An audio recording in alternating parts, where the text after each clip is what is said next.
बंदी छोड़ सतगुरु रामपाल जी महाराज जी की जय हो। परमपिता परमेश्वर सतगुरु रामपाल जी महाराज जी की सभी आत्माओं को मुझ पवन दास का सत्साई। एक पोस्टर ग्रुपों में दास ने देखा है और पोस्ट भेजने वाले का नाम है शमशेर सिंह, जींद हरियाणा से बताता है अपने आप को। पोस्टर में इसने बड़ा दुखी होकर लिखा है कि संत रामपाल जी महाराज जी के जितने भी भगत हैं उनको सूचित किया जाता है, यदि उनमें दम है तो मेरे इस पोस्टर का जवाब दें, मेरी बात का जवाब दें। आगे ये लिखते हैं कि सन 2006 से लेके 2018 तक मैं संत रामपाल जी महाराज जी से जुड़ा रहा और आज मेरे को सतलोक आश्रम मैनेजमेंट हरियाणा के द्वारा गुरुद्रोही घोषित कर दिया गया, पीला पर्चा निकाल दिया गया। अगर मैं गुरुद्रोही हूं तो भाई सन 2006 से लेके 2018 तक मेरे से जितना भी पैसा संत रामपाल जी महाराज जी के द्वारा या उनकी कमेटी के द्वारा जो दान रूप में लिया गया है, यदि मैं गुरुद्रोही हो गया, मुझे गुरुद्रोही घोषित कर दिया संत रामपाल जी महाराज ने, तो वो मेरा सारा का सारा पैसा ब्याज समेत लौटाएं और इस मैसेज को संत रामपाल जी के सभी भक्तों तक और मैनेजमेंट तक पहुंचा दें। भाई शमशेर सिंह, जींद हरियाणा वाले, पहली बात तो ये कि हम ना तो तेरे नौकर हैं ना हम तेरे बाप के नौकर हैं। जो तू कुछ भी पोस्टर के माध्यम से लिख देगा और हम तेरा संदेशवाहक बन के हम तेरा संदेशा पहुंचाते रहेंगे। दूसरी बात, आपने जिक्र किया कि सन 2006 से लेके 2018 तक मैंने जितना भी पैसा दिया मुझे ब्याज समेत लौटाओ। देखिए 2014 के बाद, क्योंकि सन 2014 में परमपिता परमेश्वर सतगुरु रामपाल जी महाराज जी हिसार जेल चले गए थे, तो 2014 के बाद आपने जितना भी पैसा दिया है, जिसको भी दिया है, वो आपने अपनी मूर्खता में दिया है, अपनी नादानी में दिया है। जब हम बता रहे थे कि ये काल के एजेंट हैं, ये संगत को ठग रहे हैं, तो भाई क्यों तूने अपने उन रिश्तेदारों की झोली पैसों से भरी? तेरी आंखें फूटे पड़ी थी क्या भैया? तुझे दिखाई नहीं दे रहा था क्या? तू मेरे से बातचीत नहीं किया करता था क्या? मैं तेरे को सच्चाई नहीं बताया करता था? सब बताया करता था। घंटों घंटों तेरे से मेरी बातचीत होती थी। उसके बाद भी तूने दिया था।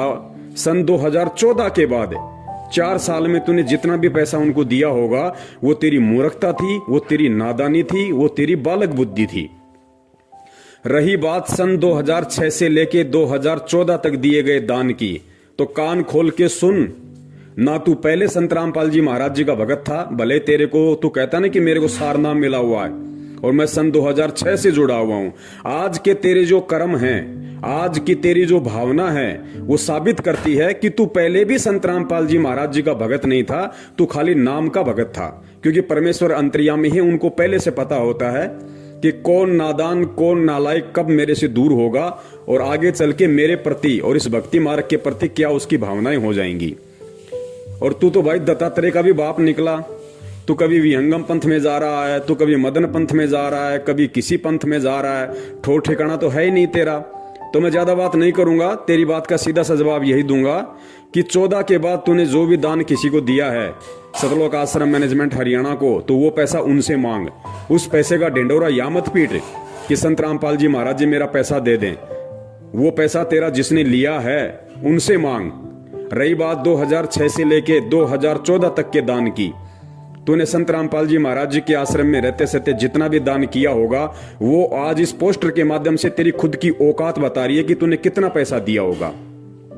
मुश्किल से इन 8 सालों में तूने 50,000 या 1 लाख से ऊपर नहीं दिया होगा। मुश्किल से हद मार के 50,000 या 1 लाख से ऊपर तूने नहीं दिया होगा, जिसका तू ब्याज मांग रहा है। तो सुन और कान खोल के सुन। और मैं निवेदन करूंगा सभी भगत भाई बहनों से, जो जो इस ऑडियो को सुन रहे हैं वो सभी ग्रुपों में डाल दें।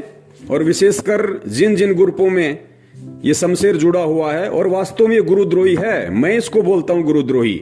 ये वास्तव में गुरुद्रोही है जो अपने गुरु की निंदा करता है, चुगली करता है, अपने गुरु के विषय में उल्टे सीधे शब्दों का प्रयोग करता है। वो व्यक्ति 100% गुरुद्रोही है, इसमें कोई संशय नहीं है। तो सुन शमशेर सिंह गुरुद्रोही, तेरी इस बात का जवाब ये पवन दास देगा। तू सन 2006 से लेके 2014 तक का जो हिसाब मांग रहा है ना, तो सुन कान खोल के। सन 2006 से लेके 2014 तक तू कितनी बार आश्रम में गया होगा? हरियाणा का रहने वाला है, जींद का, बरवाला में आश्रम था, उससे पहले करोथा में आश्रम था, दौलतपुरा में आश्रम था। तू हर सप्ताह गया होगा। हर सप्ताह नहीं गया होगा तो महीने में 2 बार तो जरूर गया होगा। और महीने में 2 बार जब तू वहां गया था और जो तू वहां पे खाया है, तू वहां पे पिया है, तूने वहां पे देसी घी के हलवे खाए हैं, तूने वहां पे शुद्ध दूध की खीर खाई है, तूने वहां पे जो राशन खाया है, तूने जो साबुन का प्रयोग किया, तेल का प्रयोग किया, तूने सर्दियों में रजाई गद्दों का प्रयोग किया है, वो क्या तेरे बाप का पैसा था? अगर हिसाब लगाया जाए पूरा उन 8 सालों का जो तूने मुफ्त में, फ्री में, तूने जो हराम के टूक सतलोक आश्रम बरवाला, जींद, करोथा या दौलतपुरा में तोड़े हैं इन 8 सालों में, अगर उन 8 सालों का तेरे से अगर हिसाब मांग लिया जाए और ये कहा जाए कि उन 8 साल में तूने जो फ्री में, मुफ्त में जो हराम के टूक वहां पे एक भगत बन के तोड़े हैं संत रामपाल जी महाराज जी के, अगर उसका तेरे से ब्याज समेत पैसा मांग लिया जाए जो तू मांग रहा है, तो तेरे पुरखों की जमीन बिक जाएगी। तू वो हिसाब नहीं कर पाएगा। तो ये बालक बुद्धि बंद कर, ये मूर्खता दिखाना बंद कर और अपनी जबान को लगाम दे। और आइंदा इस तरह की बकवाद परम पूज्य सतगुरु रामपाल जी महाराज जी के विषय में ग्रुपों में न डालना। मैनेजमेंट से तेरा क्या रिश्ता है, तेरा क्या नाता है, इससे हमें कोई लेना देना नहीं है। और अगर मांगता है मैनेजमेंट से भी, अगर तू हिसाब किताब मांगता है तो संगत में क्यों चिल्ला रहा भाई? हरियाणा का स्टेट कोऑर्डिनेटर अमन गोदारा और उसका जो सगा भांजा है वो तेरा सगा जवाई है। तूने हरियाणा के स्टेट कोऑर्डिनेटर अमन गोदारा के सगे भांजे के साथ अपनी लड़की की शादी कर रखी है। अगर तुझे हिसाब मांगने का इतना ही शौक है तो हरियाणा के स्टेट कोऑर्डिनेटर से जाके मांगना, उसके घर पे जाके मांग।